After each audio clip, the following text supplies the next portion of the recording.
Acho que já foi, né? Olá a todos e todas. Estão me escutando bem aí? Sim. Obrigada. Faz o sinalzinho assim. Tem muita gente aqui na sala, que ótimo. Muito obrigada a todo mundo que se inscreveu, que quis participar desse webinar com a gente. Estamos muito felizes pelo interesse e por tantas pessoas aqui nessa sala. Essa ideia inicial era da gente colocar uma música que tem muito sentido assim com o nosso webinar. Acho que deu uma cortadinha aí na música, mas tentei aqui fazer esses 3 minutos. Agora já foi 5 minutos, tá? Para a gente começar. Então já foi os minutos de acréscimo aí também de atraso. Lembrando que também está sendo transmitido no YouTube, tá? Então nem todo mundo vai poder ficar aqui na sala, mas muita gente vai receber o link do YouTube também. Eu vou começar a apresentar agora um pouco da estrutura e desse bem-vindo assim para o nosso webinar. Lembrando que, como eu falei, que tem essa sala e tem também o YouTube, quem tiver perguntas, eu vou colocar um fone para melhorar o áudio, tá?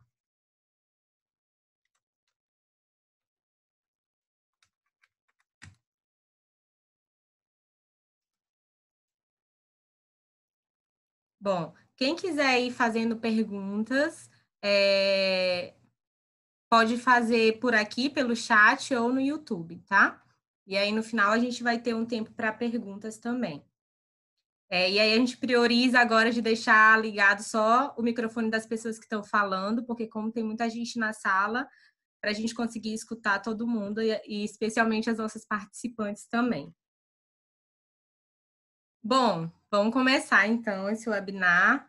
Como vocês sabem, esse é o primeiro webinar do grupo de Gênero e Clima do Observatório do Clima.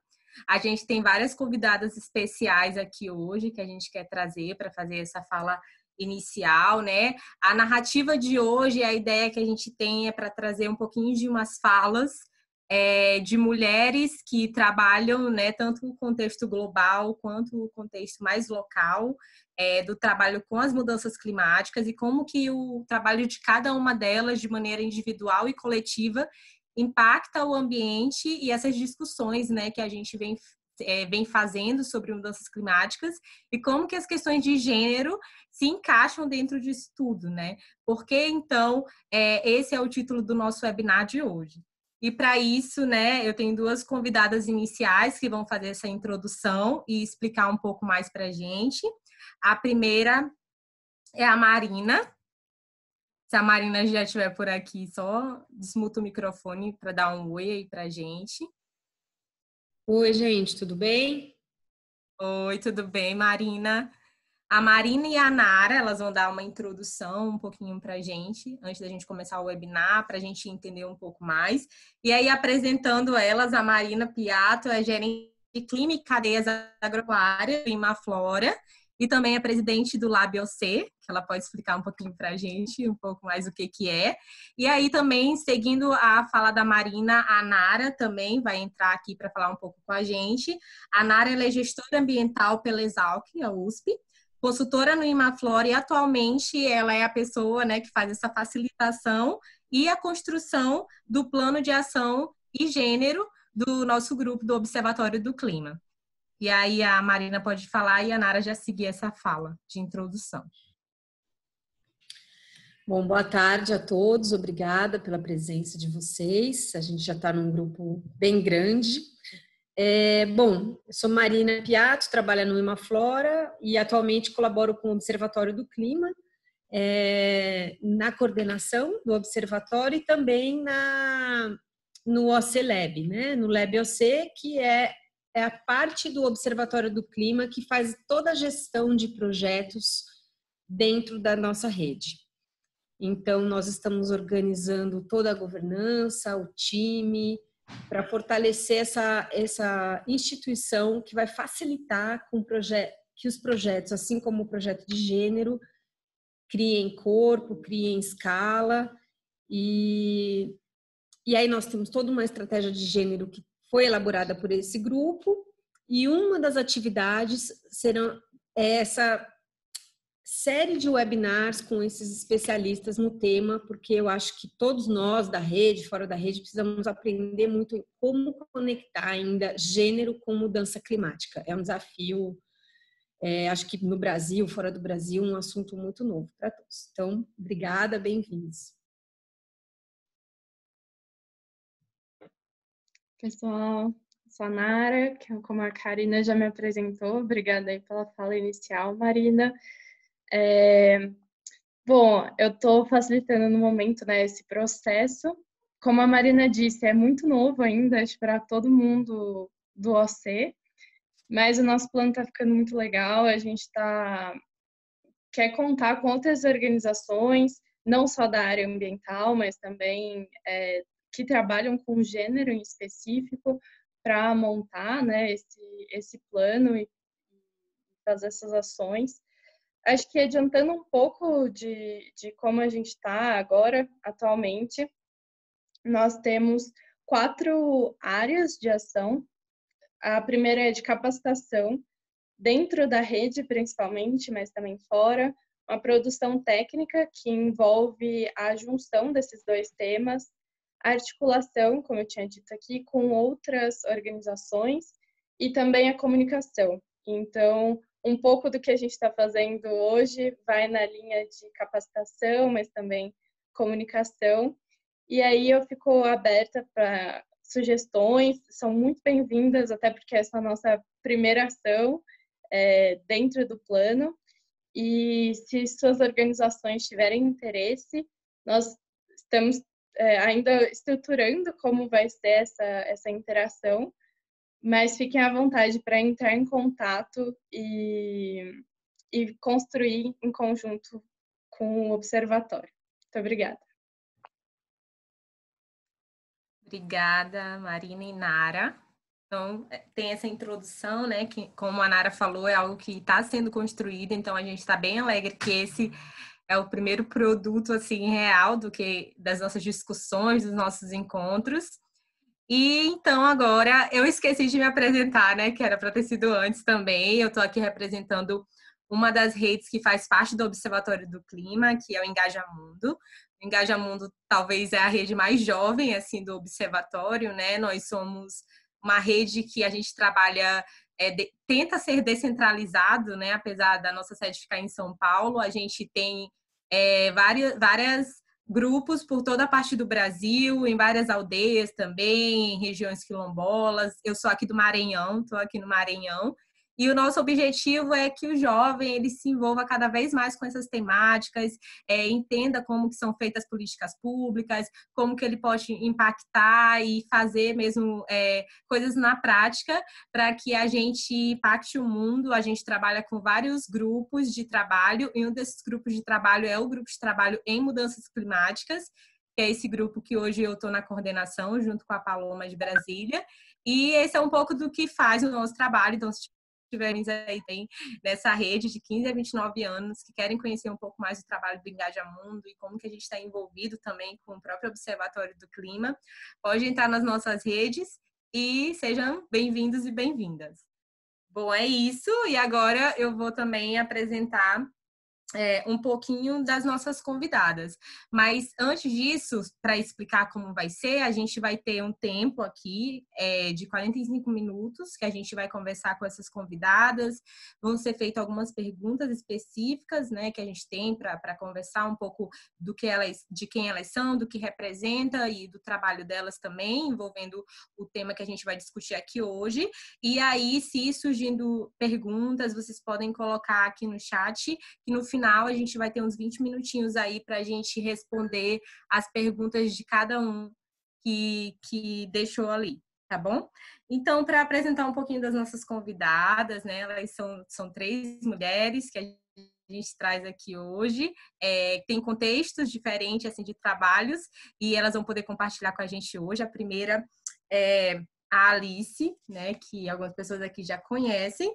A Alice Amorim, ela é formada em Direito pela Universidade Federal do Rio de Janeiro, é mestre em Political Economy of Late Developments pela London School of Economics and Political Science, e é coordenadora, né? Hoje ela coordena o portfólio de política climática e engajamento do Instituto Clima e Sociedade, que é o ICS. Temos também a Sara, né? Se ligar a câmera aí para as pessoas te verem, Sara, ali. Sara é liderança comunitária, ela é bolsista no Fundo Baobá, integra o coletivo Caranguejo Tabaiaras Resiste e o Centro Popular de Direitos Humanos, ambos ficam ali em Recife, Pernambuco, aqui no Nordeste. Obrigada. E a Gabriela Couto também, está ali embaixo. Ela é graduada e licenciada em Ciências Biológicas e mestre em Ciência Ambiental pela USP. É doutoranda e pesquisadora do Centro Nacional de Pesquisas Espaciais, INPE. E essas são as nossas convidadas de hoje. Obrigada, gente. E agora a gente vai começar, então, esses minutos de pergunta aí. E a gente começa, né, como a ideia é que seja esse contexto do global para o local. A gente começa com a Alice. Oi, Alice. Oi, Karina. E para começar, eu fiz aqui uma apresentação, né, sobre ti, quem tu é aquela coisa mais formal, mas a gente quer que uma coisa menos formal agora, que tu te apresente para a gente, assim, em poucos minutos, algo que tu queira falar sobre quem você é para essa rede. Isso é difícil a beça, hein? Vamos lá. Não, eu fiquei pensando, tem 3 coisas chaves que eu acho que falam muito sobre mim. Um é que eu sou uma pessoa desenvolvimentista, assim, eu penso muito nos diferentes aspectos da nossa vida. Eu não venho do movimento ambientalista, eu me apaixonei pela questão climática, pela agenda ambiental, mas a minha trajetória é de outros caminhos e é muito, muito bom estar com tantos amigos aqui. O segundo é que eu adoro abraçar pessoas, e isso diz muito sobre onde a gente está e essa dicotomia entre o olhar técnico sobre tudo que a gente fala e sobre tudo que a gente faz e o olhar emotivo, o olhar vida real. E eu acho que isso é muito importante da gente nunca esquecer. E o terceiro é que sou uma pessoa multidisciplinar e multitasking. Então, ser ativista climático significa, para mim, o que eu sou é fazer 1000 coisas ao mesmo tempo e se interessar por vários temas. Eu não sou uma especialista em gênero, mas eu adoro esse tema e quero muito aprender com vocês. Obrigada, Karina. Obrigada. Obrigada. Então, agora a gente vai começar com a nossa primeira pergunta para a Alice. E então, envolvendo essa temática que a gente está falando aqui, tanto do grupo, né, que é de gênero e clima, como também com o nosso tema de hoje, né, mudança climática, sujeito feminino. A primeira pergunta é o que está sendo discutido a nível internacional sobre essa pauta, né, específica de gênero e clima. Nesse caso, um pouco sobre o Gender Action Plan. Perfeito. Eu vou tomar a liberdade de ter uma apresentaçãozinha, eu prometo que vai ser rápida, mas acho que ela ajuda a ilustrar, mais do que qualquer coisa, essa nossa conversa. Vamos lá, vocês estão vendo bem? Sim. Sim? Sim. Então, tá. Essas são, acho que as 2 perguntas, depois você vai voltar para a segunda, mas qual é a perspectiva, né, dessa agenda no nível global? Bom, primeiro, queria mostrar essa imagem aqui, que é para quem não estava acompanhando. Bom, primeiro, desculpa, protocolo. Boa tarde a todos. Muito obrigada pela presença e pela participação, pelo tempo de vocês. Bom, voltando a essa foto, ela diz muito, né, sobre o que está se discutindo no nível global e em que cenário a discussão de gênero e clima acontece. Essa foto, então, foi tirada no último dia em Paris, né, logo depois da celebração do Acordo de Paris, e, infelizmente, a gente vê aqui uma diferença muito grande, né, de representação entre mulheres e homens. Até a Cristiana Figueiras, que é uma figura emblemática, né, uma mulher emblemática nessa história, ela está ali logo no meio, mas junto com Ban Ki-moon, mas você vê aqui como é uma desproporção muito grande. Isso eu acho que é um elemento importante para a gente pensar em 2 coisas. Uma é, se esse campo de clima está querendo falar sobre gênero, que tipo de experiência ele traz e de reflexão ele traz para essa agenda, né? E segundo quem é o objeto dessa agenda, né? Uma coisa são, como a gente vai ver aqui, mas vai ser ótimo nesse grupo ter, por exemplo, homens falando sobre gênero e clima em uma oportunidade futura, que é muito diferente falar da perspectiva quando você mesmo é o sujeito e o objeto dessa ação ou quando você não é. Então, esse é um pouco o contexto global, e o Gender Action Plan ele vai tratar de vários aspectos, mas também em relação à representação. Eu vou falar disso num minuto. Espera aí, deixa eu passar aqui para o próximo. Para trazer alguns números aqui, até porque eu sei que a comunidade climática também gosta muito de números e acho importante que a gente fale com base em evidência, né?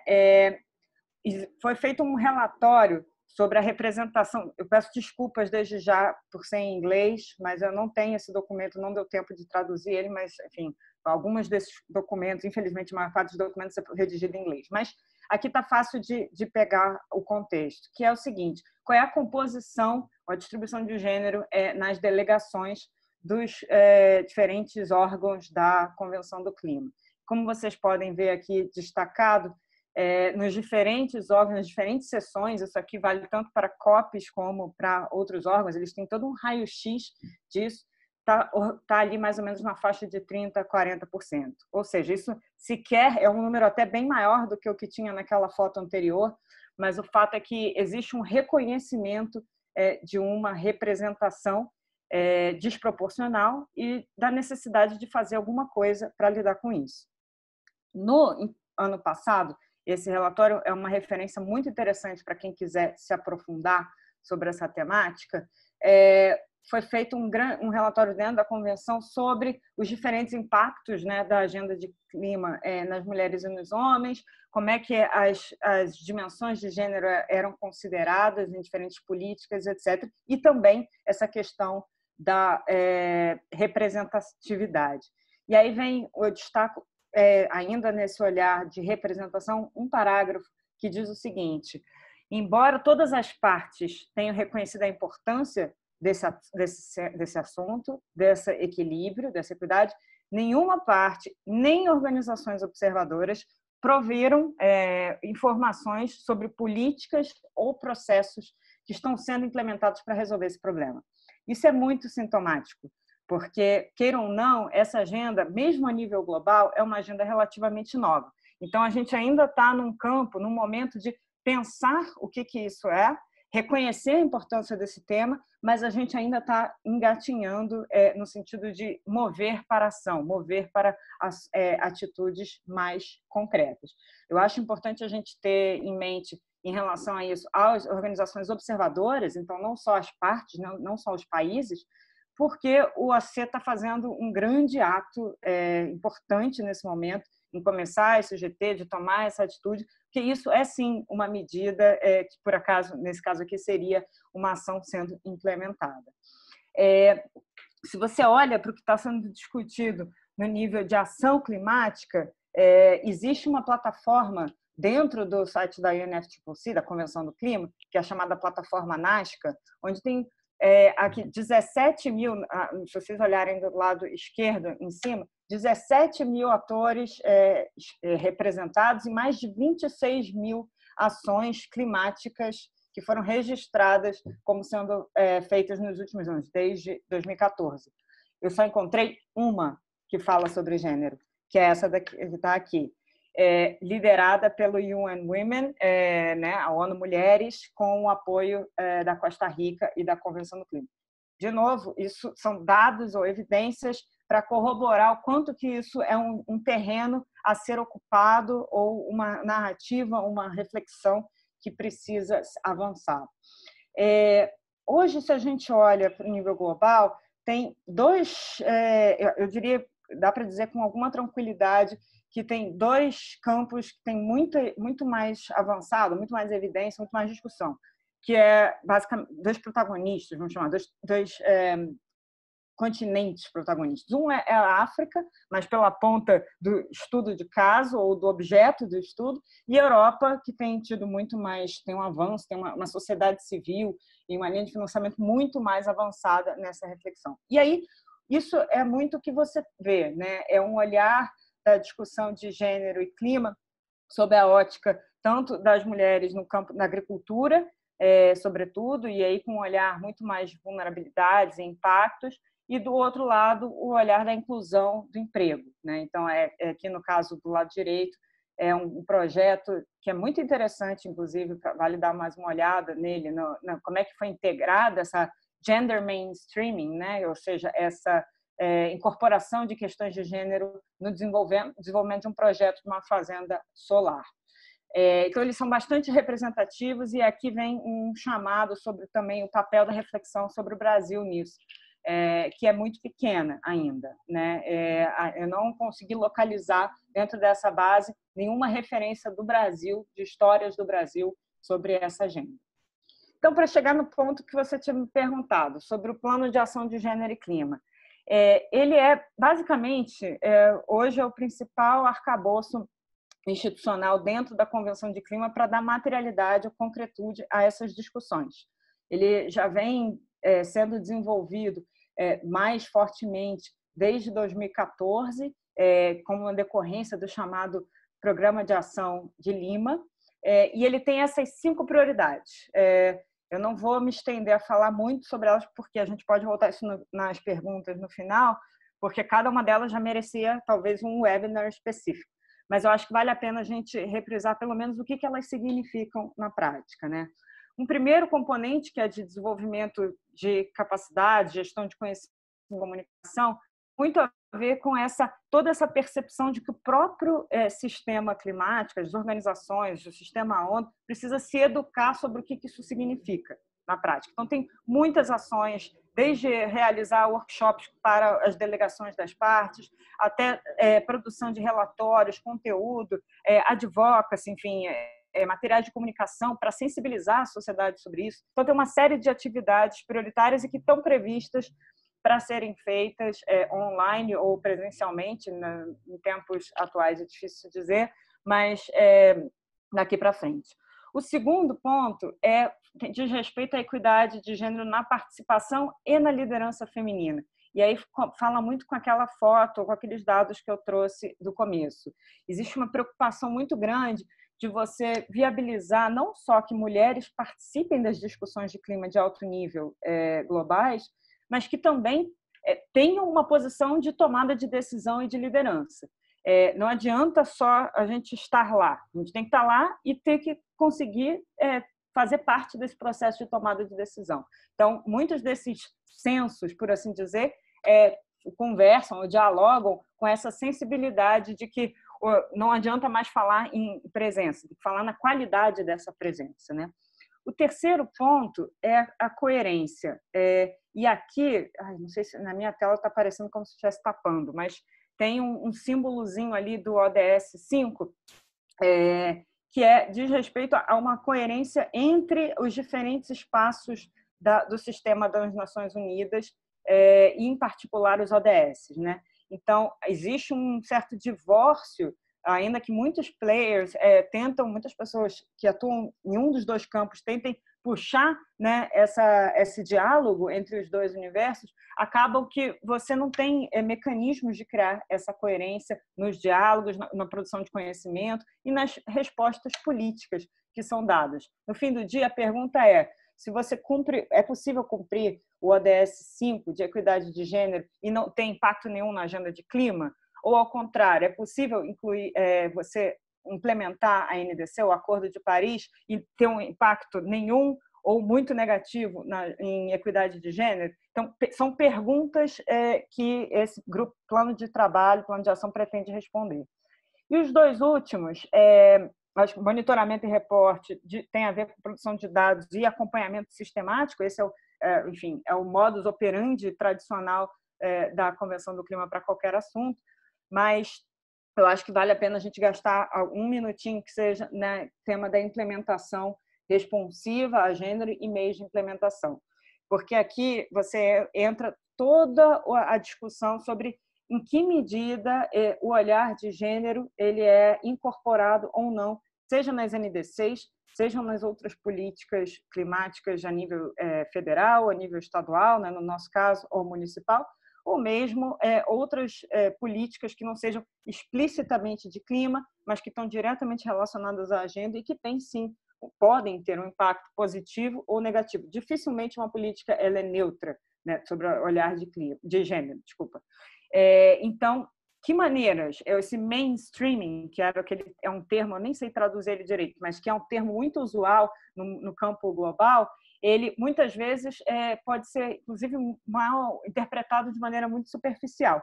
Eu acho que esse ter um componente, uma prioridade, pensar sobre isso, ter reflexões, especialmente do Sul Global, sobre isso, vai ser muito importante. E aí eu trago um pequeno trecho da nova NDC do Chile, que acabou de ser submetida, né, que fala especificamente sobre gender equality, ou seja, equidade de gênero, né, que é uma questão que não estava prevista em outras NDCs. Na NDC do Brasil até estava, mas de uma maneira evasiva, mas que tende a ser uma tendência maior como decorrente desse amadurecimento progressivo da agenda de gênero dentro da Convenção do Clima, mas que ainda assim existe um gap, né? Ou seja, você pode ter uma referência, uma menção, mas daí isso virar uma prática de implementação uma questão ainda a se ver. Então, eu acho que minhas colegas vão aprofundar um pouco mais nisso, mas eu acho que é interessante a gente pensar que essa fotografia do tema global ele está sempre, enfim, oscilando entre dois grandes olhares, né?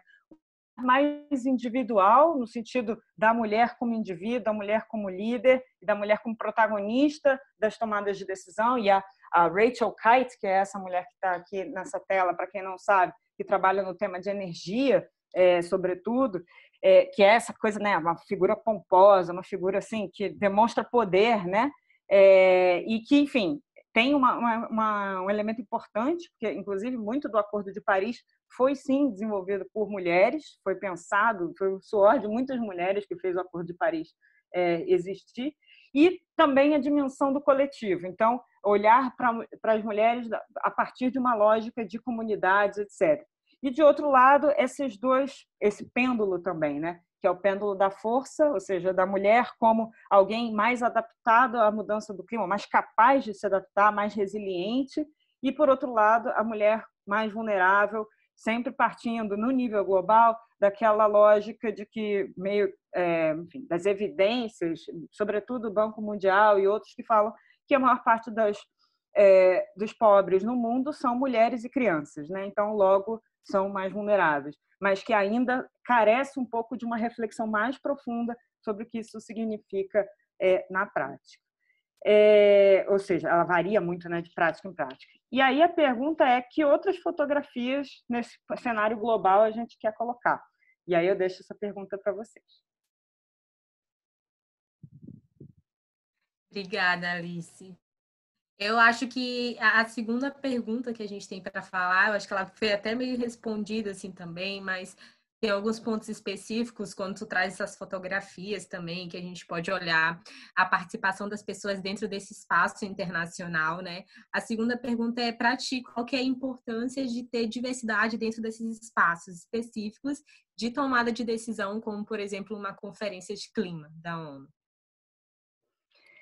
Então, uma palavra que eu tenho pensado muito nela, o significado prático dela, que eu acho que ela decorre dessa diversidade, tem a ver com a intencionalidade das decisões que estão sendo tomadas. A diversidade, ela por princípio, ela questiona, ela permite um questionamento maior sobre quais são as reais intenções e quais são os reais impactos sobre as decisões que estão sendo tomadas. Então, isso pode parecer muito óbvio, muito simples, mas na verdade não é. Então, trazer a dimensão de gênero para dentro da discussão de clima depende, sim, de uma intencionalidade de pensar esses impactos e esses benefícios também, porque não são só os impactos que decorrem dessa discussão, dessa agenda. Isso, por exemplo, significa você demandar ter dados sobre participação, produzir mais dados, né? Refazer o que a gente entende por realidade, por verdade, por fatos. Se a gente não produz muitos desses dados, se a gente não tem essas evidências, fica muito difícil disputar essa realidade. Então, eu acho que o valor intrínseco, para além de outros aspectos, mas o valor intrínseco de você ter uma diversidade é que você muda o equilíbrio de forças nesse jogo. Obrigada, Alice. E então a gente parte também para a nossa terceira pergunta. Eu acho que depois vai haver mais perguntas sobre essa tua fala, inclusive relembrando, quem quiser enviar perguntas, pode colocar no chat ali, que a gente vai ver essas perguntas, e aí vocês podem, se querem saber sobre algo mais específico que está sendo falado aqui, porque aqui a gente está seguindo as perguntas agora, né? Mas depois, no momento de perguntas específicas, a gente pode falar um pouco mais e retornar nessa discussão inicial. E a última pergunta, então, que eu tenho para fazer para a Alice, assim, é como que você enxerga o papel das ONGs, né? A gente sabe que tem muitas pessoas aqui que são de ONGs, que trabalham com o tema ambiental e algumas também com o tema de gênero hoje no Brasil, e também de financiadores nessa questão. A gente sabe que o IX também, né, tem esse papel, o Instituto Clima e Sociedade, então a gente queria entender sobre a visão de uma pessoa que trabalha diretamente com isso, como que você enxerga? Então, primeiro, acho que é compartilhar que não é fácil ser um financiador de clima e tentar incorporar ou trazer essas duas dimensões, porque isso implica em trade-offs, né, em escolhas que a gente tem que fazer sobre, eventualmente, a gente se aprofundar em algumas temáticas ou abrir toda uma nova área de discussão, como essa, por exemplo, e como é que a gente entende, né, esses grupos. Inclusive, conhecer quais são as organizações, como que essas organizações que têm especialidade, por exemplo, na agenda de gênero e na agenda de clima, podem trabalhar juntas. Às vezes são linguagens diferentes, são ecossistemas diferentes.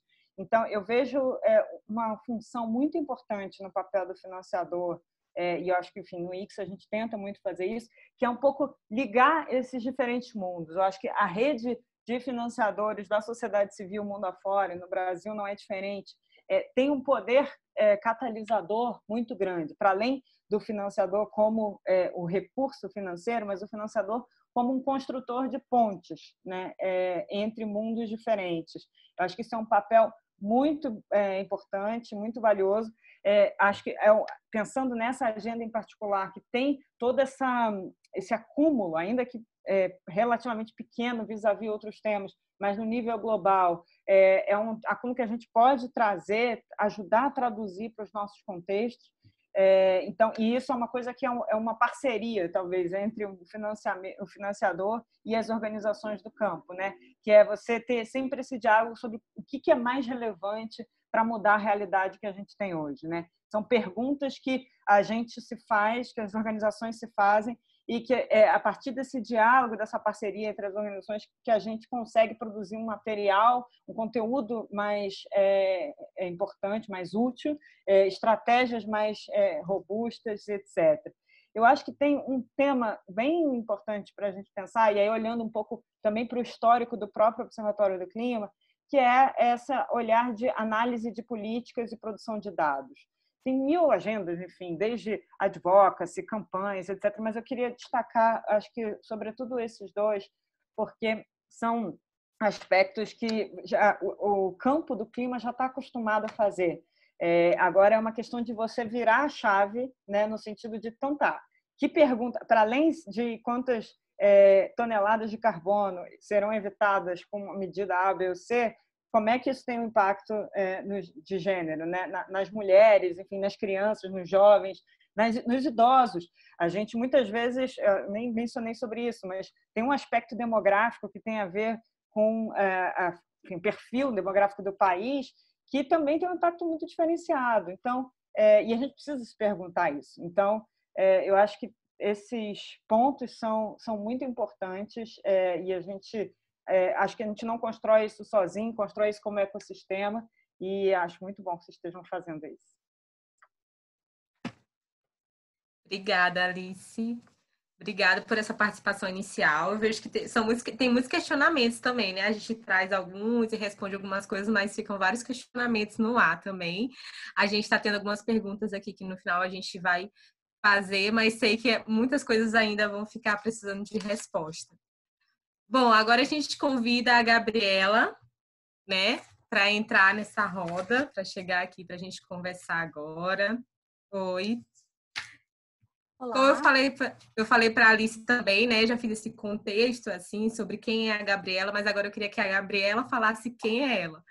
em poucos minutos, você pode falar. Bom, eu sou Gabriela Couto e agradeço, antes de mais nada, a presença e participação de todo mundo aqui. Eu sou pesquisadora do Centro de Ciência do Sistema Terrestre, do INPE, mas eu também me reconheço como bióloga por formação, pesquisadora por profissão, ambientalista por natureza, esportista por hobby, mãe, mulher.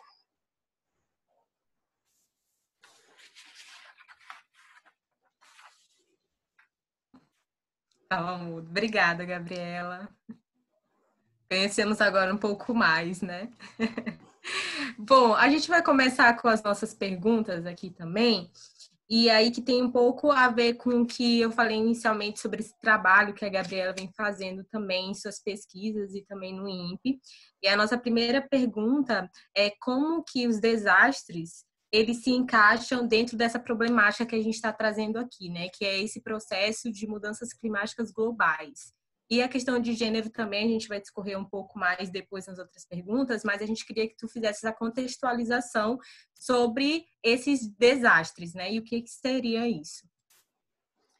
Bom, eu vou começar falando, antes de contextualizar, né, o conceito de gênero dentro da problemática do desastre, eu vou começar dizendo que é preciso reconhecer que o nosso planeta está em mudança, né?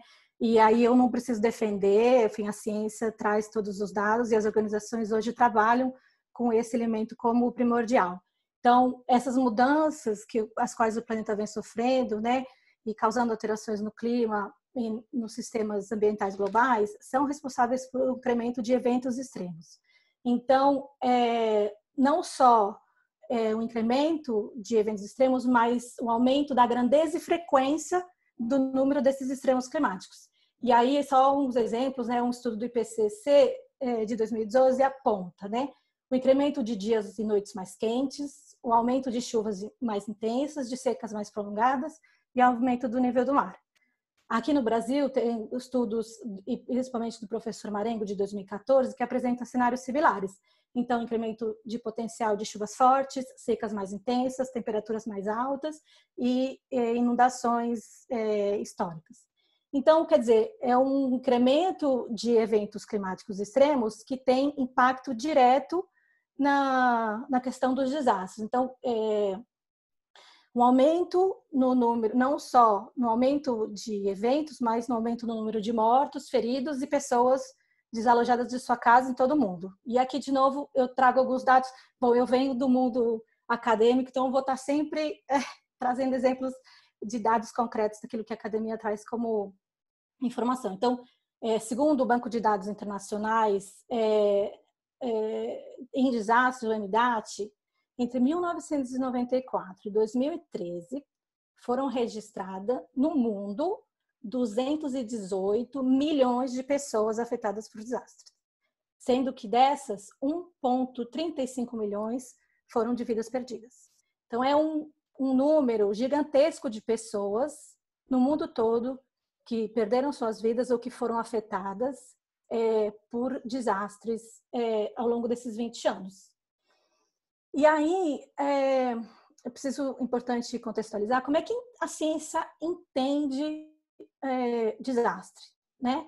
Então, o que é um desastre? Como é que isso se dá? Então, uma parte da ciência entende que o desastre não está apenas associado a eventos e forças da natureza, que ele é um processo que é socialmente construído e pré-condições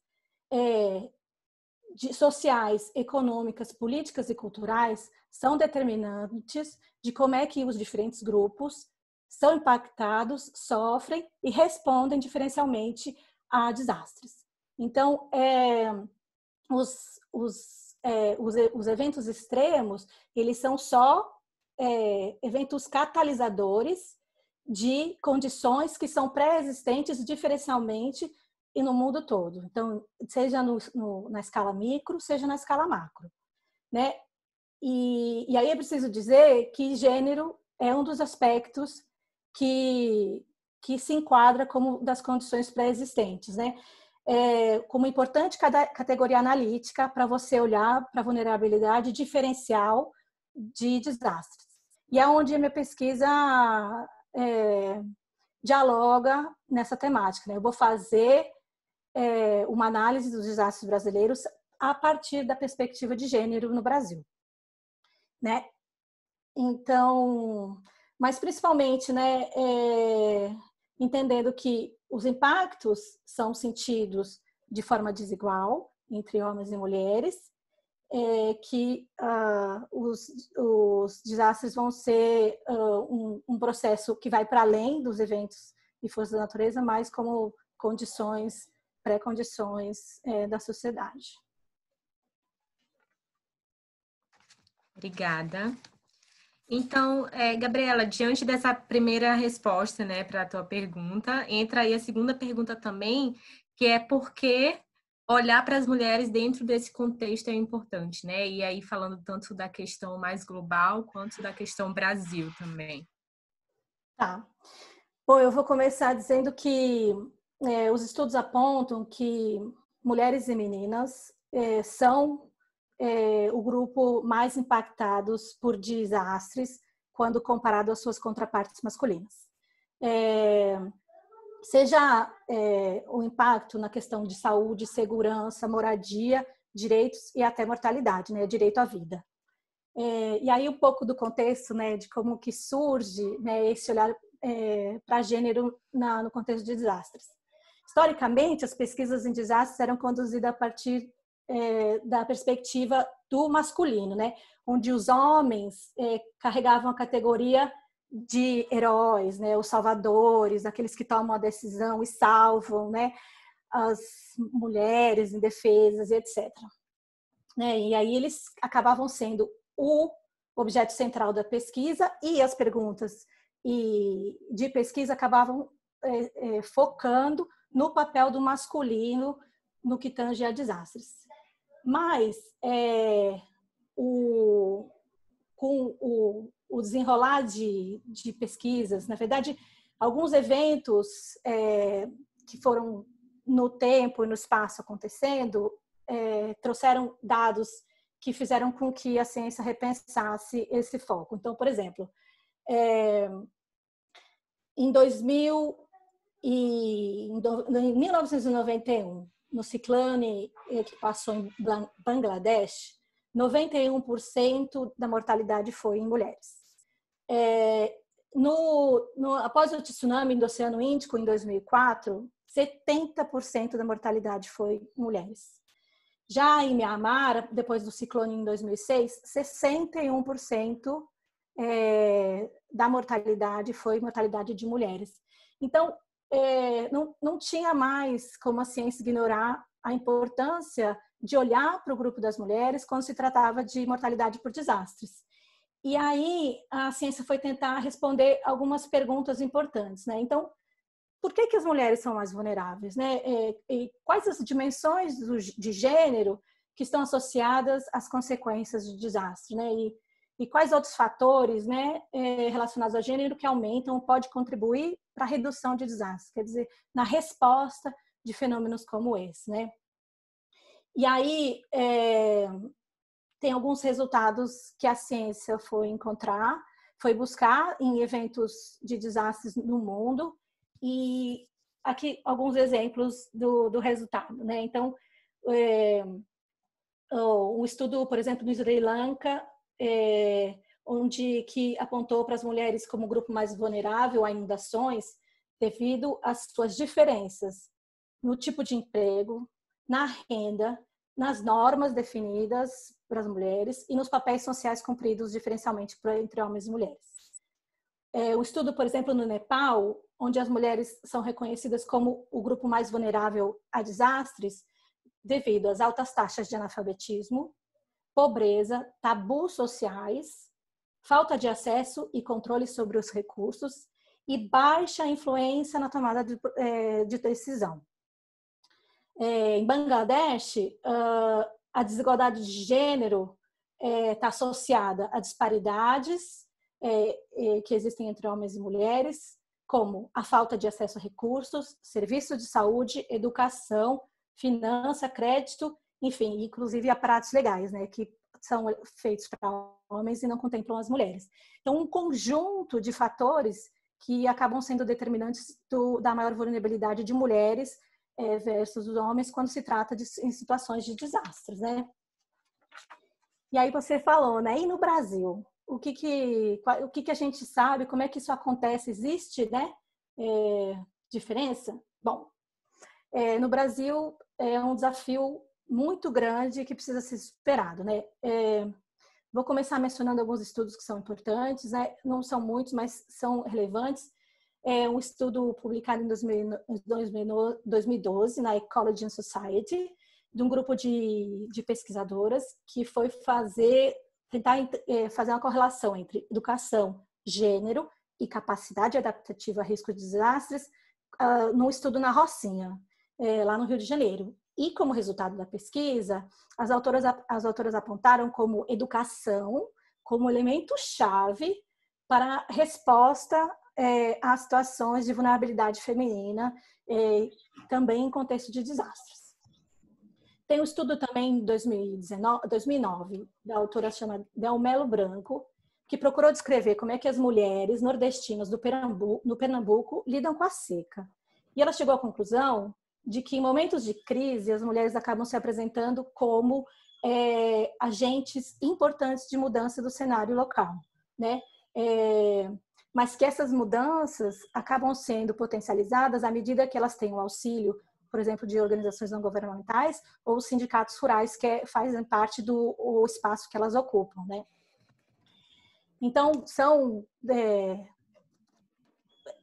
pontos de luz para aquilo que a ciência traz lá fora e que a gente consegue ver rapidamente aqui no Brasil, mas muitas questões precisam ser respondidas, né? Então, por exemplo, a perda de vidas devido a desastres específica para gênero? Quem morre mais, né? Quais elementos, se existe desigualdade, quais elementos associados a gênero têm papel importante na resposta ao desastre? E aí, também, assim, são as mulheres brasileiras inclinadas a se engajar em ações para redução do risco de desastre? Quer dizer, é um grupo que tem, enfim, uma condição ou uma intenção de tentar se preparar e responder a potenciais eventos como esse. Então, são questões centrais no entendimento do papel, não só do papel, mas da vulnerabilidade de mulheres a eventos como esse, mas também no papel que elas podem cumprir. E aí o primeiro desafio está posto naquilo que a gente conhece sobre mortalidades por desastres no Brasil, que é muito pouco. Então, assim, os órgãos federais que são responsáveis por lidar com a gestão, né, e prevenção do risco e combate a desastres, não sabem quem morre por desastres no Brasil. Então, hoje, a mortalidade por desastres no Brasil é um número. Então, assim, você me pergunta, quem morreu no desastre da região serrana de 2011? 1.030. Não, quem eram essas pessoas? Qual era o nível educacional? Que idade que elas tinham? Eram homens ou mulheres? Não, era 1.030. E nas inundações de Maceió, em 2017, quem que era? Quem foi o grupo mais atingido? Quem foram os mais afetados?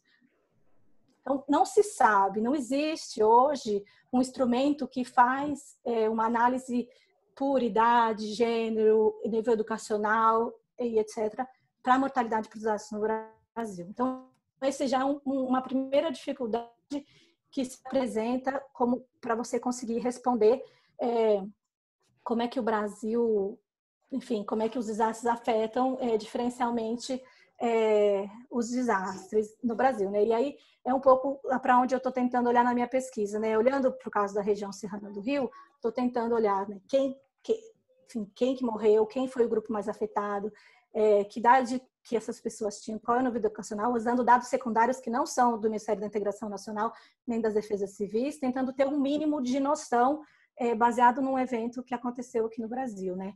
E aí, depois disso, tentar olhar naquelas que sobreviveram, né? Quem sobreviveu, que tipos de resposta, né, tiveram, por que sobreviveram, como sobreviveram e como é que conseguiram se recuperar, e onde faltou auxílio para que elas tivessem uma melhor condição de sobrepassar e se recuperar a uma catástrofe como essa.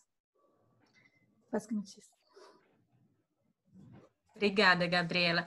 Tu traz muito na tua fala essa questão, né, da ciência e da importância, né, desses dados, até para a gente entender isso, mas também quando esses dados faltam, é uma falta muito grande, né, porque aí a gente não consegue essa comprovação e os trabalhos também que devem ser realizados quanto a isso. Mas diante disso, a nossa última pergunta também é mais levado para essa fala da ciência, né? Como a ciência entende atualmente o papel feminino no enfrentamento a esses desastres? Qual que é a importância das mulheres nesse processo? Bom, antes de mais nada, eu vou reforçar aqui aquilo que a Alice trouxe, né? Que assim, quando você vai olhar para a literatura em gênero e desastre, a maior parte das autoras são do sexo feminino. Então, assim, aquelas que se identificam como sujeito, né, da análise e que acabam indo buscar no seu trabalho, enfim, nas suas pesquisas, entender como é que diferencialmente os impactos atingem homens e mulheres, né? Mas não necessariamente essas autoras são sujeitos do desastre. Então, não é que elas façam parte do grupo, né, qual eles estão estudando, mas, enfim, tem uma identidade com a temática que está sendo discutida. Então, as autoras que trabalham no campo entre gêneros e desastres apontam que o debate acadêmico que trata sobre as mudanças ambientais globais e as mudanças climáticas estão desconectados da questão de gênero. Né, isso a Alice falou no campo do concreto e eu trago para o campo da ciência. É uma coisa que está desconectada da outra, né? Mas quando os autores vão buscar, com base na realidade dos fatos de eventos acontecidos em diversas partes do mundo,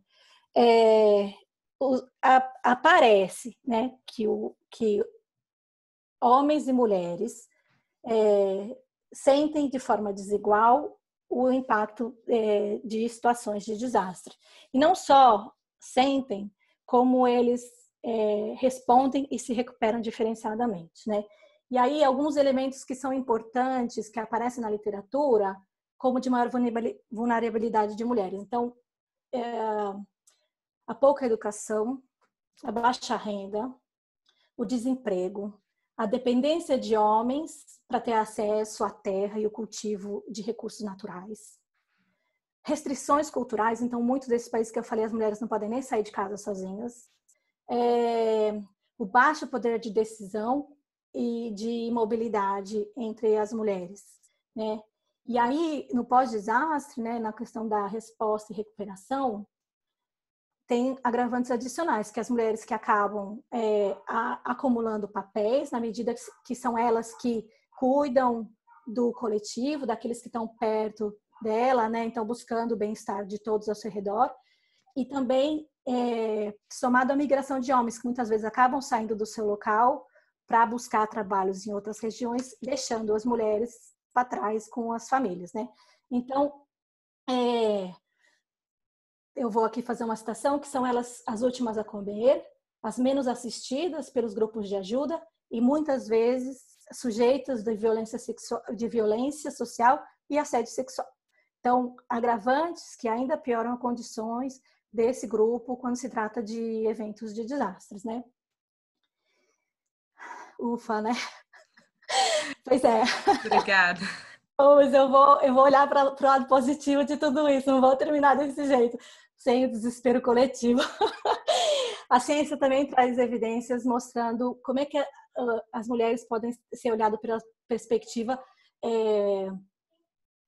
diferente de capacidades, né, e de conhecimento para sobrepassar as situações como essa. Deixar de ser o grupo vulnerável, mas aquele que é capaz de trazer transformações para o espaço que elas ocupam, né? Então, as mulheres em papéis mais positivos e proativos, né, dentro da sua comunidade, no nível micro, né, garantindo aos demais alimento e abrigo. Tem alguns ainda que afirmam que a participação das mulheres no pós-desastre como que eu posso dizer, é como um elemento que empurra as mulheres para se auto-organizarem, para construírem redes, né, entre elas, e saírem mais fortalecidas desse processo à medida que elas conseguem, juntas, pensar novas formas de sobrepassar e de se recuperar questões de desastres. Né? E que, muito importante, trata-se das interações sociais, as trocas de experiência e o uso do conhecimento local para a recuperação de desastres. Né? Que muito importante, né? Essas redes de convívio, o exercício de cidadania na escala local, compartilhando experiências e conhecimento, é capaz de criar comunidades que têm maior capacidade de resposta, né? E, por fim, a educação como elemento-chave, né, na resposta a situações de desastre. Então, como uma ferramenta essencial para que não só as mulheres, mas mulheres e homens tenham maior capacidade de resposta e recuperação a eventos de desastre, né? E tudo isso, obviamente, como apresentou um dos estudos aqui no Brasil, associados a mecanismos de suporte dos órgãos responsáveis, né, pela resposta e recuperação a desastres, sejam eles governamentais, mas, e aqui trazendo, né, o olhar para o coletivo onde a gente se encontra, das organizações não governamentais, né, que a partir do conhecimento, do trabalho que atuam, como é que eles podem potencializar aquilo que é potencializável, né, na resposta a desastres. Acho que era isso. Obrigada, Gabriela. Você começou falando bastante sobre a ciência e já no finalzinho trouxe um pouquinho também do que a gente vai falar agora com a nossa próxima convidada, que é a Sara. Bem-vinda, Sara. Daqui a pouco a gente vai voltar com a Gabriela também nas perguntas, tá? Que a gente já está selecionando algumas perguntas que estão sendo feitas aqui e também no YouTube. E agora a gente convida a Sara para chegar. Oi, Sara. Oi, tudo bem, pessoal? Boa tarde. Bom estar aqui com vocês. Bom, Sara, a gente quer te conhecer melhor, né? Já fiz uma apresentação ali sobre quem tu é, do que tu participa, e agora tu tá livre para falar em alguns minutos sobre quem é a Sara. O que você quer que a gente saiba sobre ti? Na verdade, a gente está se descobrindo, né, todo dia, mas eu sou Sara Marques, né, meu nome e sobrenome, porque se eu não me der nome e sobrenome, o racismo me dá, não. Eu sou Sara Marques, moro em Caranguejo Tabaiaras, sou nascida e criada, mãe de Rafael e Juliana, tenho 39 anos, sou mãe de gêmeos, negra, né? Faço parte, sou cofundadora do coletivo Caranguejo Tabaiaras Resiste e sou educadora social no Centro Popular de Direitos Humanos e bolsista no Programa de Aceleração do Crescimento do Fundo Baobá. É isso. Exceção. Sara, você quer falar sobre esse teu slide? É porque eu abri um pouco atrasada. Tem algumas fotos aqui. Esse é a marca do nosso coletivo, né? Caranguejo Tabaiaras Resiste. Caranguejo Tabaiaras é o nome da nossa comunidade e Resiste agora é o nosso sobrenome, porque nós estamos resistindo, né? Estamos em conflito com a prefeitura, como a maioria dos territórios tradicionais, né, estão em várias comunidades em conflito. Se você vê, vocês veem a foto, né, a foto antes. Se você der uma olhada nessa foto, você vai ver o mar de prédios que vem invadindo nossa comunidade, né? Então, a gente resiste a isso todo dia. Esse aí é o nosso coletivo, né? Nosso grupo. E também tem a foto das nossas ações agora nesses últimos tempos, que é o tempo de pandemia. Aí é o nosso grupo, o coletivo Caranguejo Tabaiaras Resiste. Obrigada, Sara. Vou então logo te fazer a primeira pergunta, né? Que tu já deu uma introdução sobre como é o coletivo, o que é o coletivo, e a gente quer entender um pouquinho sobre a história e a luta do coletivo de vocês. Nós somos foi criado, né, nós fundamos esse coletivo há 2 anos, o coletivo Caranguejo Trabalha e Resiste, quando, no conflito, a prefeitura estava tentando retirar 76 casas da comunidade para fazer vias, né, para dar acesso aos prédios. E o que a prefeitura dizia era que era para limpar o canal, que nós moramos na margem do canal. O canal divide a comunidade, um lado é Caranguejo, outro é Baiares. Nós moramos na margem do canal mais importante, um dos canais mais importantes da cidade, que deságua no braço morto, né, no lado direito do rio Capibaribe. E aí nós somos uma comunidade centenária e a prefeitura veio com essa proposta de retirar as casas e fazer vias. E também autorizou alguns prédios que estão sendo construídos na margem do rio. E aí a gente resistiu, né? Nós resistimos e criamos o coletivo Caranguejo Trabalha e Resiste, que nós fazemos debate, né? Assim, antes, até Gabriela falou agora sobre formação e educação, e a gente trabalha em cima disso, em cima da formação e da educação popular. A gente faz cine debates, faz reuniões e muita conversa com a população daqui de Caranguejo para mostrar e fazer com que as pessoas entendam que as nossas raízes estão aqui, que nós que aterramos esse chão e que esse chão é nosso. Obrigada.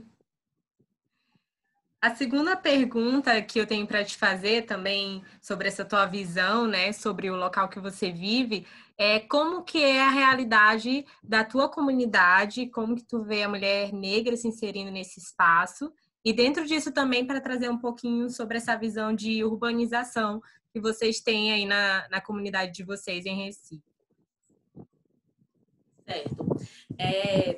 Numa das conversas, né, de convite, para a gente participar desse seminário, né, que tem o nome em inglês de Weber, que se o pessoal daqui for escutar não vai entender muito, mas numa dessas discussões, aí a gente ouviu que o Recife é considerado totalmente urbanizado, né? E a gente não compactua com isso. Se vocês viram uma foto, que inclusive a foto é bem tratada e bonita da comunidade, mas essa água que passa aí, que é no canal, é uma água que não é tratada, né? Se vocês olharem direitinho, esse canal é esgoto do rio. Então, Recife não é urbanizado. Além disso, nessa visão de comunidade, de mulheres negras, porque precisa ter esse recorte. Eu acho que nenhuma ciência, nenhum estudo, nenhuma literatura vai estar completa se não fizer o recorte negra nessas comunidades e nessas cidades. Em Recife, a gente tem várias comunidades que, mesmo sendo chamada de urbanizada, mesmo estando como a Caranguejo Tabaiaras, estando no centro da cidade, né, nós somos localizados no centro da cidade, a 5 minutos do centro, a gente pode ir andando.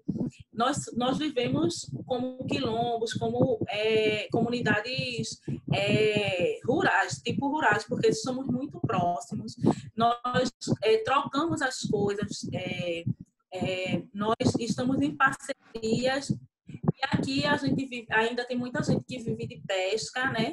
E tem muita gente as pessoas vivem muito próximo, então nós ainda temos uma discussão de comunidade que não é uma comunidade simplesmente urbanizada. E Recife também é ligado a vários municípios que têm áreas rurais, né? Tem a parte de Olinda, Jaboatão, que é ligada diretamente. E no Recife, a gente não tem esgotamento sanitário em todo canto. Se eu for tirar pela minha comunidade, não tem esgotamento sanitário, não chega água para todo mundo. Então, qual é a urbanização que é discutida nessa cidade, né? Aí a gente não entende qual é essa urbanização e aonde é que está sendo discutido isso. Obrigada, Sara. Tu traz um pouco desse teu contexto aí, né? E aí eu lembro também daqui, né? Porque Maranhão, a gente está também no Nordeste, e eu acho que é uma coisa que é muito comum, sabe? Porque a gente também ouve falar muito isso daqui. Inclusive, a gente tem dúvida, né? Se a área que a gente mora é uma área urbanizada ou não é, mais rural. Tem características, né, específicas, mas... Porque a gente vive no meio do centro da capital, mas a gente vive muito ainda sem urbanização. E como é que essa capital, essa cidade é urbanizada? Se as comunidades, porque se a gente costuma pensar do global para o local, mas é sempre o local que vai construindo uma cidade, né? Você vai construindo de comunidade em comunidade. Você não constrói um local, chega uma cidade toda e pronto. Você vai construindo de comunidade em comunidade. E a nossa comunidade e várias outras que tem ao nosso redor, que constrói nossa cidade, não é urbanizada. Ela não tem esgotamento sanitário decente, ela não tem água decente, então ela não é urbanizada, né? Se você for essa foto, você vai entender. Essas casinhas que estão aqui de frente, né, bem na margem do canal, eram as casas que a prefeitura queria retirar e fazer a via de 15 metros. E em que isso vai ajudar no meio ambiente, né, de uma comunidade que foi aterrada e que as pessoas vivem do que criam aqui na comunidade, do que consomem aqui na comunidade, e troca e enfim. E Sara, a nossa última pergunta também, falando ainda nesse contexto de comunidade, e aí aquela ideia inicial também da gente ir mais no contexto global e agora fechando contigo nesse contexto mais local, às vezes a discussão de gênero ela não está no mesmo papel, né? Às vezes a gente tem discussão totalmente diferente rolando em espaços diferentes, né? E às vezes a gente sabe que em comunidades também ainda tem uma visão diferente sobre isso, ainda tem uma outra forma de como que vivem homens e mulheres. E aí a última pergunta é se existe mesmo uma diferença nos papéis de homens e mulheres nos trabalhos que envolvem a pesca e a criação do camarão. Existe sim, né? Para você ter uma ideia, nós temos quase 20 viveiros na comunidade e só um deles, quem é proprietário é uma mulher, né? Assim, existe uma diferença enorme, porque para criar o camarão precisa estar tomando conta e assim, é bem violento às vezes. Então, a gente só tem uma mulher que é proprietária e quando vão ser chamadas as pessoas para fazerem a despesca do camarão, a maioria que são chamados hoje são homens, porque não precisa de tanta gente. Quando a gente tinha um ciclo natural de criação de peixes, né? Porque quando criavam peixe no ciclo natural do mangue, a gente precisava de muita gente para dividir, então ia muitas mulheres, que essas mulheres dividiam, separavam os peixes do siri, do caranguejo, né, dos crustáceos, e aí a gente tinha muitas mulheres nesse trabalho. Hoje, como é só camarão, só precisa puxar o camarão e dividir, aí a maioria são homens. E como eu disse, se a gente não tiver o recorte de mulher, e de gênero e de raça, a gente não vai conseguir fazer uma discussão acertada, porque a maioria das chefes de família, por exemplo, daqui da nossa comunidade, são mulheres negras, e essa maioria não tem acesso ao seu histórico, porque isso foi arrancado da gente, né? Não tem o domínio da pescaria, né? Não tem esse domínio da tradição da comunidade, que é coisa que quando a gente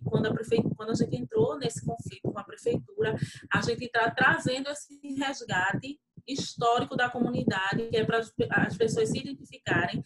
Muitas mulheres estão dentro, se você vê o coletivo, por exemplo, né, é de maioria de mulheres que estão à frente da luta, e é assim em toda, como eu disse, a cidade não é um todo sozinho, são várias comunidades pequenas que vão se construindo e a maioria são de mulheres, e essas mulheres vão se encontrando e procurando formas para ir construindo as suas histórias e fortalecendo as outras histórias, né, como a gente está vivendo agora, essa situação de pandemia.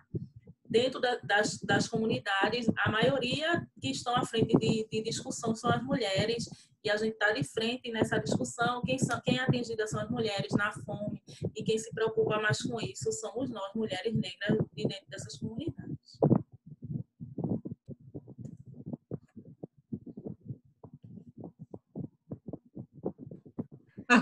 Obrigada. Muito obrigada por essa tua fala também, por essa visão. É muito legal, porque às vezes a gente não tem, né? Não conhece como que funciona. E por isso é legal a gente ter as pessoas, né, das comunidades também nesses espaços para trazer um pouquinho dessa visão para a gente. Vai gerar mais discussão e isso, a gente tem algumas perguntas que a gente vai fazer no final. E agora a gente te agradece também a Alice e a Gabriela por esse momento, por esse momento de perguntas. E agora a gente vai ter uns 3 minutinhos para fazer algo aqui em conjunto, para vocês participarem também, né? Eu sei que está falando muito a gente, as participantes aqui, mas agora a gente tem uma proposta para vocês.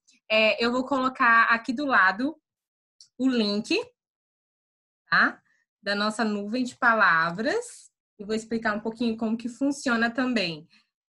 Podem acessar esse link do Mente. A gente pretende agora entender qual que foi as palavras que ficou mais marcado para cada um que assistiu, que viu as respostas desde o começo. Se você chegou depois, tudo bem também. Podem acessar e lá vai pedir para que seja colocado até 3 palavras que marcaram muito você durante o webinar de hoje, durante essa tarde. E a gente quer entender, né? Para que no final a gente tenha essa nuvem aí e tenha um pouco da perspectiva também do que foi mais marcante para vocês nas falas que a gente acabou de escutar. Então, a gente vai dar aí um tempinho, uns 3 minutinhos para vocês acessarem. E aí a gente volta daqui a pouco com as perguntas que foram feitas para as nossas convidadas.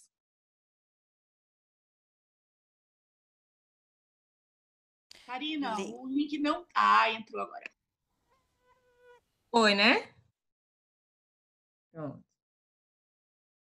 Tinha ficado lá em cima.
Já estou vendo ali as respostas, mais um minutinho e aí a gente fecha.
Fechamos aqui, então.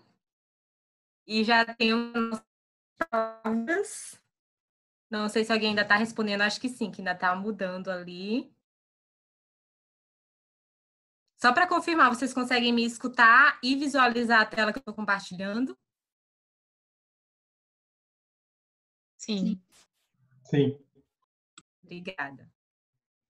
Então, vamos ver algumas das palavras que ficaram ali em destaque. A gente observa a representatividade bem no meio, né? Tá bem bonito. Temos também protagonismo, temos resistência, vulnerabilidade, desigualdade, são essas palavras que estão mais ali no centro da nossa nuvem. A gente também tem urgência, políticas públicas, educação, ação, temos desastres, gênero, liderança, resiliência, muito importante, diferenças, e ali mais para baixo temos percepção, redes locais, impacto. Então, algumas das palavras que ficaram mais fortes aqui hoje, a gente tem força também, legal, mas para o lado eu não estou conseguindo ver, mas foram as palavras que foram faladas e repetidas algumas vezes aqui hoje, se a gente perceber, foram diferentes contextos, mas às vezes a gente repetiu palavras, a gente sobre como ela foi colocada de acordo com cada convidada, e a gente agradece, né, cada um que respondeu, obrigada por trazer essa perspectiva, acho que foi bem isso, né, era isso que a gente estava querendo trazer para a discussão, então se vocês têm essa perspectiva de palavras, se a gente consegue ter essa nuvem e enxergar essas palavras assim em maior destaque, então cumprimos aqui o papel de hoje, né, pelo menos de agora, no começo, e agora eu vou parar de compartilhar a tela, porque a gente vai voltar para as perguntas que foram feitas. Depois a gente pode enviar isso daqui, tá bom? Fazer um print, já falando com o pessoal dos técnicos aí que estão me ajudando, para a gente compartilhar isso daqui com todo mundo que participou. Vou parar aqui. Certo? Então, agora a gente vai para as perguntas finais, tá bom? Lembrando que a gente tem 20 minutos para fazer essas respostas, essa rodada de perguntas e respostas, e aí 20 minutos para todas as participantes, tá? Então, a gente pede que sejam um pouquinho mais sucintas nas perguntas e nas respostas de agora. Eu vou ler as perguntas para vocês.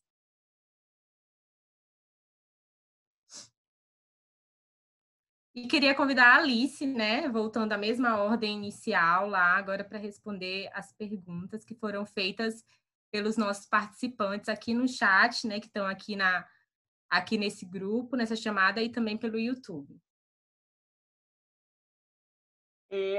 Super obrigada, Karina, pessoal, pelas perguntas. Eu adorei ouvir a Gabriela e a Sara. Então, na verdade, mais do que responder as perguntas, eu vou falar de uma coisa que eu acho que responde um parte disso, porque eu quero ouvir mais elas, sobretudo a Sara, que eu acho que realmente ela tem muito a nos ensinar. Eu acho que uma das questões importantes a gente ter em relação à natureza dos desafios, né, sobretudo no sul global e no Brasil, é que as realidades das mulheres têm coisas em comum, mas elas também são muito diferentes. E a gente precisa ter essa sensibilidade para isso na hora de generalizar. No contexto global, isso acaba virando uma grande macro-generalização de sul global, mas isso esconde muitas das questões, sobretudo de políticas públicas que precisam ser colocadas para resolver os problemas. Então, vou dar um exemplo muito concreto. Se você olha muito do que se discute sobre energia, pobreza energética, sobre o impacto, por exemplo, do tipo de energia na Índia, no Sudeste Asiático, e o impacto disso nas mulheres, é uma realidade que no Brasil até existe um lugar ou outro, mas ela não é uma realidade tão substantiva, ou seja, poluição doméstica por fogão a lenha, enfim, outros combustíveis. Então, existe uma diversidade muito grande de realidades. E a gente precisa saber entender qual é a situação do Brasil em relação a isso. Um outro exemplo tem a ver com a educação. Acho que a Gabriela bateu muito nessa tecla, é importante a gente sempre lembrar disso. E existem desigualdades de gênero, do ponto de vista de acesso à educação, etc. Mas o Brasil, comparativamente ao Oriente Médio, à África, ao Sudeste Asiático, o nosso nível de desigualdade de acesso à educação é muito menor. Então, a gente tem outras questões relacionadas à educação, mas eu acho que a generalização do Sul Global sobre a ótica de gênero e clima, ela mais nos desfavorece do que nos ajuda, no sentido de entender quais são as saídas, né, para isso. Um ponto só que eu queria mencionar, e que eu acho que essas palavras-chave foi super legal isso, mas dialoga muito com como lidar com o desafio agora e olhar daqui para frente, tem a ver com representatividade. Queiram ou não, a gente precisa ter mais mulheres tomando decisões, e isso passa pela política institucional, passa por ocupar espaços. Eu acho que a gente viu a Nathalie Unterstell, né, em 2018, se candidatando, tendo uma pauta de clima, mais até do que de gênero, mas de clima muito forte. Felizmente não se elegeu, mas ela foi corajosa o suficiente para tentar. E eu acho que a gente tem uma eleição municipal aí na porta, situações climáticas que são muito sensíveis para a localidade, muito mais do que uma generalização nacional, em geral global. Então, eu acho que é uma coisa importante a ser feita, é pensar a nossa representatividade e apoiar mulheres com uma qualificação desse olhar, da sensibilidade de clima, da sensibilidade da questão de gênero, seja nas próximas eleições municipais, seja, enfim, mulheres que já têm mandatos agora e daqui para frente de uma maneira mais sistêmica. Obrigada. Obrigada, Alice. Olha, tem algumas outras perguntas que foram feitas também, mas o que a gente pode fazer depois é pedir para que as convidadas gravem um vídeo respondendo essas perguntas, e aí a gente pode compartilhar também nas redes, quem sabe na rede do OC, em outro momento, para que elas não sejam perdidas. Agora a gente chama a Gabriela. Responder as próximas. Você está conseguindo ter acesso às perguntas, Gabriela? Todas? Não, as suas, as que foram feitas. Você pode, talvez, escolher uma para responder. Uau! Acho que fica um pouco difícil para eu escolher, assim. Ficaria mais à vontade se vocês, como os gestores aí do webinar, sugerissem. Ou então eu posso complementar o que a Alice falou e um pouco do olhar que a Sara fez, né? Porque exatamente isso que a Alice falou, né? As mulheres vivem realidades muito diferentes, né? Mesmo dentro de um município, dentro de um estado, e principalmente no Brasil, um país de tamanha dimensão, as realidades das mulheres são completamente diferentes, né? Olhando para a pesquisa que eu estou fazendo, o que é rico no sentido de poder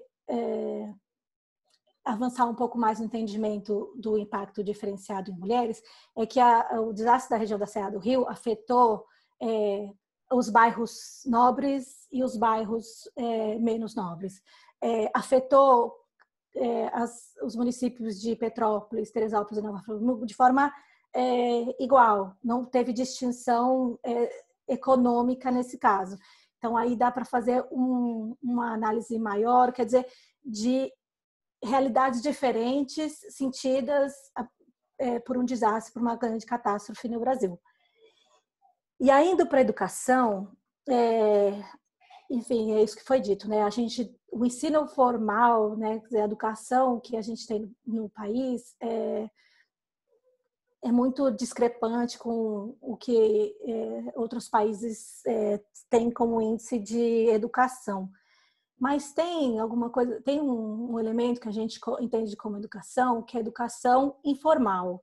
Então, a educação no nível da comunidade. Então, como é que as mulheres conhecem e reconhecem o espaço que elas ocupam?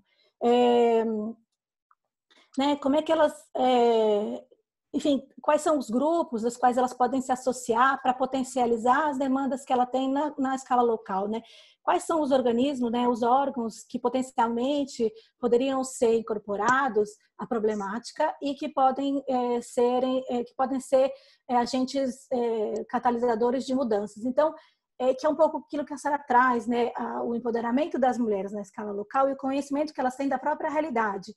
que servem, que não é uma educação formal, mas é que é um sentido de conhecimento e educação informal daquilo que elas sabem sobre elas, de como é que elas reconhecem como elementos importantes para responder a situações de desastres e na passagem de eventos extremos. Então, um olhar também de valorização para aquilo que é local e para o conhecimento da realidade local também. Obrigada. Algumas outras perguntas que estão ficando, a gente vai conseguir, vai dar um jeitinho para serem respondidas. E aí todo mundo que participou vai poder ter acesso. Gente, só lembrando que a gente já está quase no horário, então depois da fala da Sara, a gente já está encaminhando para o final. Outra coisa importante é que no link do vídeo do YouTube, quem está pelo YouTube, vai ficar salvo, né? Porque está sendo gravado. E aí vai ter também alguns links de alguns documentos que foram falados aqui, que a gente vai pedir para os participantes passarem para a gente. E aí fica salvo lá também para quem quiser ter acesso e acompanhar o que foi falado. E aí, Sara, para finalizar agora, nós temos 2 perguntas e a gente queria fazer uma rodada só com uma pergunta, tá? Por conta do tempo também.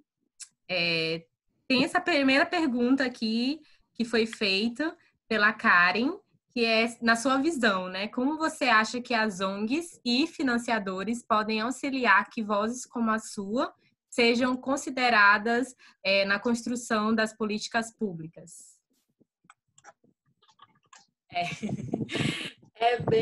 Essa pergunta é bem provocativa, né? Porque há 2 anos eu estava calada, né? E quando mexeram com a nossa comunidade, a gente, diretamente com a minha história, foi que eu consegui me alforriar.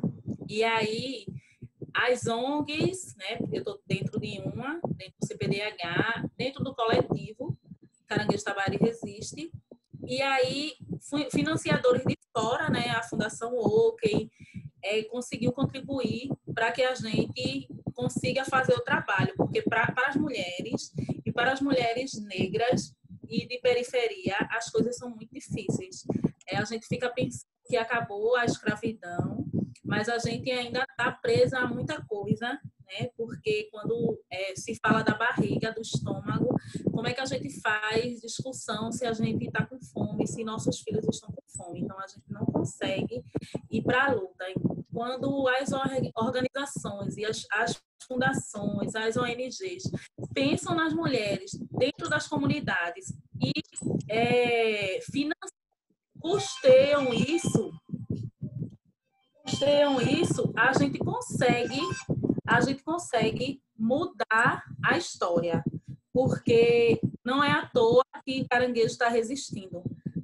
Tem várias mulheres à frente disso, tem uma mulher negra à frente disso, que sou eu, e a gente faz a discussão diretamente com as ONGs e chama atenção para que o protagonismo das mulheres e a diferença que as mulheres e os espaços, as diferenças são grandes e a gente faz questão de estar mostrando que essas diferenças são enormes. Diminuir essas diferenças, se a gente conseguir que as mulheres negras de favelas tenham espaço de construção, a gente consegue mudar o mundo. Porque aqui em Caranguejo Tabaiares, nós resistimos e fizemos uma construção grande. Quando a gente fala do rio Capibaribe, a gente sabe que por aí, pelo mundo, a prefeitura vende que esse rio está sendo limpo. Se a gente tivesse deixado que passasse uma via aqui no Caranguejo e retirasse as famílias, estaria com vocês, né, agora mostrando uma margem do rio limpo, sem as famílias, mas que isso não era a limpeza e que isso não ia estar melhorando o meio ambiente. Pelo contrário, eram mais carros, eram mais sujeiras e o esgoto ia no ar, passando, indo para os nossos rios, envenenando nossos peixes, nossa comida e nossas vidas.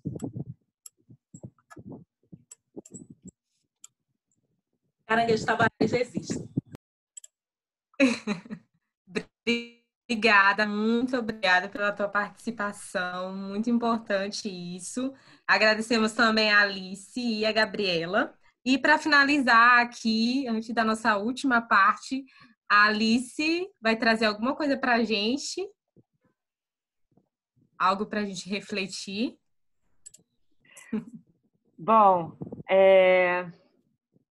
as meninas me pediram para recitar um poema. E aí, ao invés de eu procurar um poema numa referência, enfim, externa, eu fui procurar nos que eu tinha escrito no passado. Eu achei um que acho que eu espero que comunique com vocês o que a gente está falando.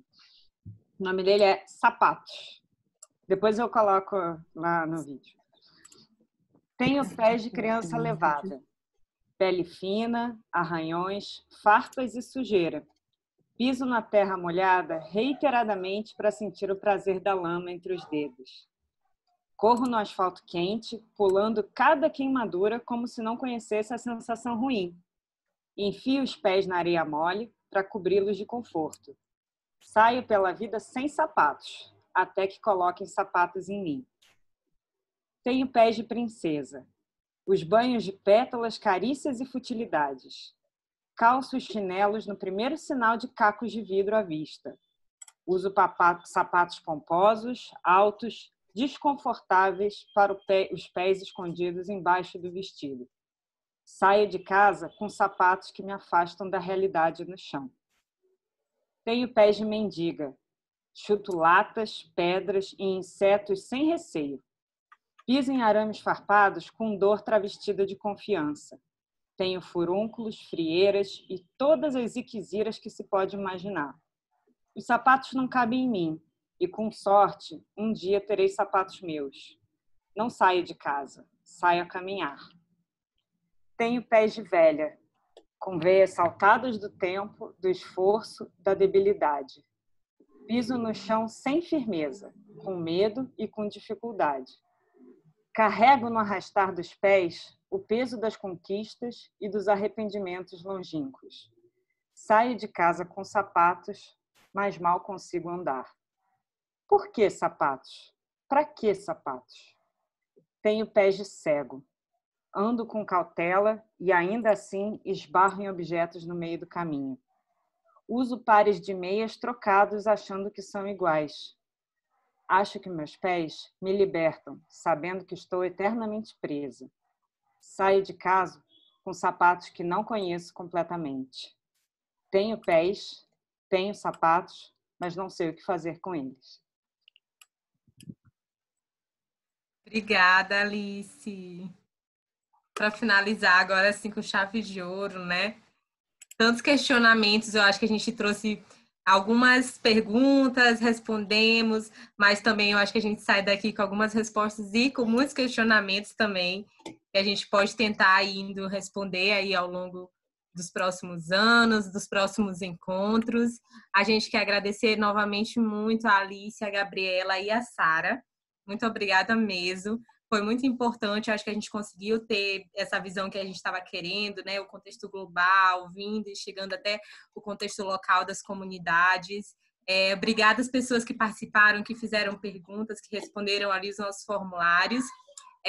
Quando eu vou mandar um outro formulário aqui por último, que a gente pede que vocês respondam também para a gente entender a perspectiva de vocês e a avaliação desse webinar, para que a gente também possa fazer outros, que a gente acredita que ainda vão ter muitos. Esse aqui é só o primeiro desse grupo também que ainda está se construindo. A gente agradece todo mundo, todas as instituições e organizações que fazem parte do Observatório do Clima, todas as mulheres que estão nesse grupo aí construindo isso, todo mundo que acompanhou, muito obrigada.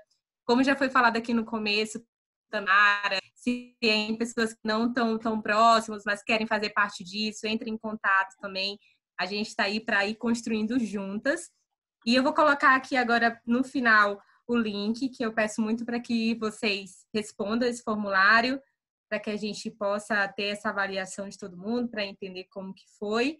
E quem responder também, lá vai ter um espaço para colocar o e-mail, que vocês vão receber as perguntas que foram feitas também, que não deu para responder tudo agora, mas vocês vão receber como resposta por e-mail. Acho que é isso. Se ninguém mais quiser falar alguma coisa, afinal, Gabriel. Karina, eu só queria deixar a oportunidade de abrir o diálogo.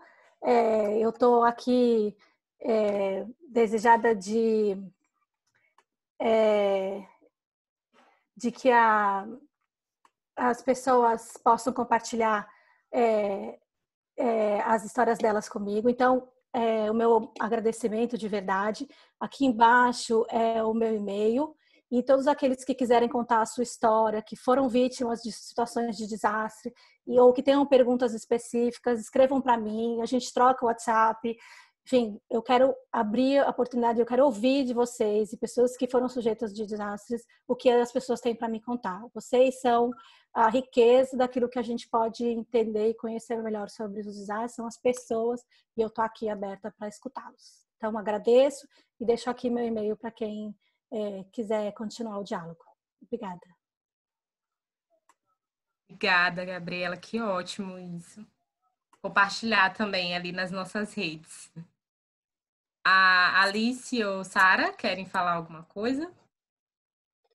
Obrigada. Beijo. Tchau.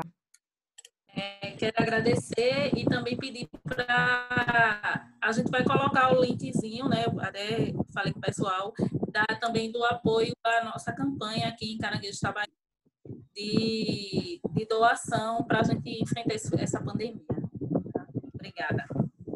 Obrigada. Ótimo. Então é isso. Obrigada a todos os participantes e a gente acredita que possa ter outros encontros tão bons quanto esse também. Muito obrigada. Bom fim de tarde. Tchau.